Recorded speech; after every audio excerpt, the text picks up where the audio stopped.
அண்ணா இன்னைக்கு ஒரு பயங்கரமான அப்டேட் இருக்கு தெரியுமா? சொல்லுங்க. என் மூஞ்சில இருக்க சிரிப்பை பார்த்து கண்டுபிடிங்க யாரை பத்தின அப்டேட்டா இருக்கும். நானே சொல்லிடுறேன் விடுங்க. சிரித்து சிரித்து என்னை சிறையிலிட்டாய். ஏன் அப்படி லூசு மாதிரி சிரிச்சுக்கிட்டு இருக்கா? ஆனா சொல்லுங்க. ஒரு பயங்கரமான விஷயம் நடக்க போகுது. என்னன்னா ஜனநாயகன் அப்டேட் வந்திருக்கு. 97 ஜனநாயகன் ஆடியோ லான்ச் மலேசியால கோலாலம்பூர்ல நடக்க போறதா அப்டேட் வந்திருக்கு. ஓகே. இப்போ எனக்கு ஒரு டைலாக் தோணுது. என்ன தெரியுமா? தளபதி மலேசியால அன்னைக்கு கலந்துக்கிட்டு கபடி கபடி அப்படிலாம் நடக்க போகுது அப்படின்னு தோணுது. அதுல என்ன குட்டி ஸ்பீச் மறுபடியும் தளபதி கொடுக்க போறாருன்னு பொறுத்து இருந்து 27ஆம் தேதி பார்ப்போம். உங்க விஜய் நான் வரேன். நீ வந்துன்னு சொல்லி முடிக்கிறதுக்குள்ள தளபதி ஆடியோ லான்ச் முடிச்சுட்டு போயிடுவாரு. அது மட்டும் இல்ல, இன்னொரு ஸ்பெஷலான ஒரு மொமெண்ட் என்ன அப்படின்னா, அந்த ப்ரொடக்ஷன் ஹவுஸ் பாத்தீங்கன்னா ஒரு வீடியோ ரிலீஸ் பண்ணிருக்காங்க. அந்த வீடியோல மலேசியா விஜய் ஃபேன்ஸ் ரொம்ப பயங்கரமா ரொம்ப உருக்கமா, தலைவா நீங்க இருந்தா மட்டும் போதும், நீங்க படம் ஒரு படம் நடிச்சீங்கன்னா போதும், உங்க ஆடியோ லான்ச்ல உங்களெல்லாம் நாங்க நேர்ல பார்ப்போமான்னு நாங்க ஃபீல் பண்ணிட்டு இருந்தோம், யோசிச்சுட்டு இருந்தோம். பட் இப்பெல்லாம் நடக்கிறது எங்களை நினைச்சே பார்க்க முடியல, சீக்கிரம் வாங்க அப்படின்ட்டு வெயிட்டிங்கே வெறியாகுது அப்படிங்கிற மாதிரி விஜய் சார் ஸ்டைல்ல ஐ ஆம் வெயிட்டிங் ப்ரோ அப்படிங்கிற மாதிரி சொல்லிட்டு இருக்காங்க. அந்த வீடியோ பயங்கரமா ட்ரெண்ட் ஆகிட்டு இருக்கு. இப்போ தலைவர் டாக்டர் ஒரு சௌந்தர்யா ரஜினிகாந்த் அவங்க ஒரு ப்ரொடக்ஷன் ஹவுஸ் வச்சிருக்காங்க ஜியான். இப்போ அந்த ப்ரொடக்ஷன் ஹவுஸ்ல டூரிஸ்ட் ஃபேமிலியோட டைரக்டர் அபிஷாந்த் ஜீவனும் அன்ஸ்வரா ராஜும் ஒரு படம் நடிச்சிட்டு இருக்காங்க. அந்த படத்தோட ஃபர்ஸ்ட் லுக்கை தலைவர் ரிலீஸ் பண்ணியிருக்காரு. எஸ், அது மட்டும் இல்ல, அந்த படத்தை பத்தி இன்னொரு டீசரும் வெளியிட்டிருக்காங்க. அந்த டீசர்ல அபிஷனும் அன்ஸ்வரா ராஜும் நடிச்சிருக்காங்க. ஒரு கல்யாணம் ஆக போகிற கப்புள் ஃபோனில் அவங்க ஃப்ரெண்ட்ஸ் கிட்ட பேசுகிறாங்க. அந்த மாதிரிலாம் ஒரு பயங்கரமாக அந்த மியூசிக்காக இருக்கட்டும், அந்த வைபாக இருக்கட்டும், எல்லாமே கிட்டத்தட்ட லவ் டுடே மாதிரியே இருக்குது. ஸோ கண்டிப்பாக மறக்காமல் அந்த டீசரை பாருங்கள். ரொம்ப ஒரு மாதிரி ஒரு மாதிரி இருக்கும் அந்த டீசர் பார்த்தீங்கன்னா. அடுத்ததா டோலிவுட்ல இருந்து ஒரு நியூஸ் என்னன்னா, பிரபாஸ் இப்போ ஒரு படம் நடிச்சிட்டு இருக்காரு, தி ராஜா சாப். அந்த படத்தோட ஃபர்ஸ்ட் சிங்கிள் தி ரெபல் சாப் அப்படின்ற பாட்டு நவம்பர் 23 ரிலீஸ் ஆக போகுது. படமே ஜனவரி 9th ரிலீஸ் ஆக போகுது. ஸோ அது மட்டும் இல்லை, டோலிவுட் அப்படின்னு சொன்னோன்னே இன்னொரு மேட்டர் ஞாபகத்துக்கு வருது. டோலிவுட்ல பார்த்தீங்கன்னா நிறைய டேரக்டர்ஸ் டோலிவுட்லேருந்து பெரிய ஆகி பாலிவுட்டுக்குலாம் போய் படம் பண்ணியிருக்காங்க. எக்ஸாம்பிளுக்கு சொல்லணும் அப்படின்னா நம்ம ராஜமௌலி சாரையும் சொல்லலாம். நம்ம அர்ஜுன் ரெட்டி படத்தோட டேரக்டர் தெரியுமா?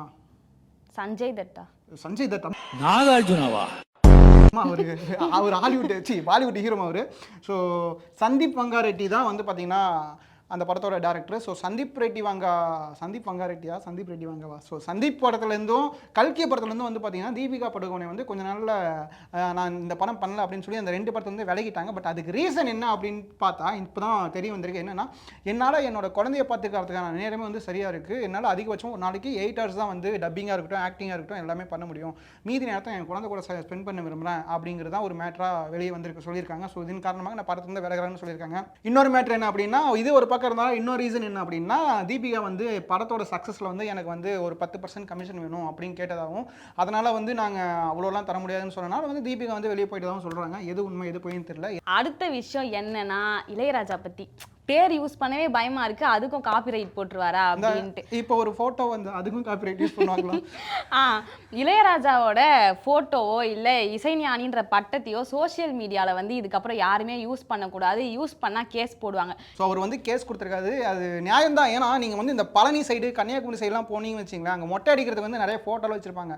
நம்ம பார்த்து ரசிச்ச ஹீரோவோட போட்டோ, ஹீரோயின் போட்டோலாம் அப்படியே மொட்டை அடிச்சு ஒரு மாதிரி போட்டிருப்பாங்க. அப்போ அந்த கொடுமையெல்லாம் பார்க்கறதுக்கு இந்த மாதிரி கேஸ் போட்டுட்டு என் போட்டோ யூஸ் பண்ணாதீங்கன்னு சொல்றது நல்ல விஷயம் தான். பட் ஆக்சுவலாக என்ன சொல்லியிருக்காங்க இளையராஜா சார், நீங்கள் என்னை பற்றி ஒரு அத்தன்டிக்கான, என்னை பற்றி நான் ஏதாச்சும் ஒரு அறிக்கை கொடுக்குறேன். இப்போ இந்த மேட்ரு, இந்த விஷயத்தை பற்றி நான் சொன்னதாக நீங்கள் சொல்கிறீங்க அப்படின்னா, அதுக்கு நீங்கள் என் பேரையோ என்னுடைய ஃபோட்டோ யூஸ் பண்ணிக்கலாம். என்னோட ஃபோட்டோவை என்னோட பேரை வச்சு நீங்கள் பணம் சம்பாதிக்கக்கூடாது அப்படிங்கிறதா, என்னோட அனுமதி இல்லாமல் நீங்கள் பயன்படுத்தக்கூடாது அப்படின்ட்டு இளையராஜா சார் சொல்லியிருக்காரு.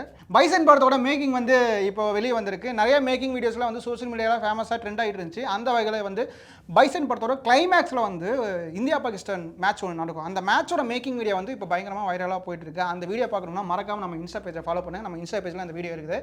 அது மட்டும் இல்லாமல் அடுத்த விஷயம் என்னன்னா, பராசக்தி படத்தோட டப்பிங்லாம் ஸ்டார்ட் ஆயிடுச்சு. அதர்வா டப்பிங் கொடுக்கவே ஸ்டார்ட் பண்ணிட்டாரு. இதுதான் அடுத்த அப்டேட். அதர்வா சொல்லுங்க.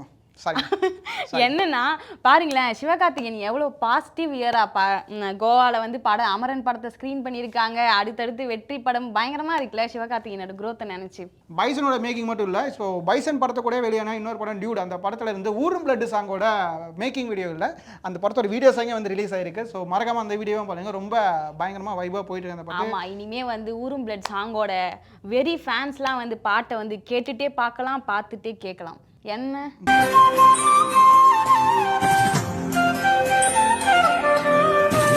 இதே மாதிரி பயங்கரமான சினிமா அப்டேட்ஸ் எல்லாம் தெரிஞ்சுக்கணும்னா முத்திரை சேனலை லைக் பண்ணுங்க, ஷேர் பண்ணுங்க, சப்ஸ்கிரைப் பண்ணுங்க. நன்றி, வணக்கம். எக்ஸ்க்ளூசிவான ஃபோட்டோஸ்லாம் வந்து பார்த்தீங்கன்னா நம்ம இன்ஸ்டா பேஜில் போட்டுட்ருக்கோம். ஆக்ட்ரஸோடது, அவங்களோட ஸ்டோரிஸ், இந்த மாதிரி எல்லா விஷயத்தையுமே ஷேர் பண்ணுறோம். மறக்காம இன்ஸ்டா பேஜும் ஃபாலோ பண்ணுங்க. ஸோ நன்றி, வணக்கம், நாளை சந்திப்போம்.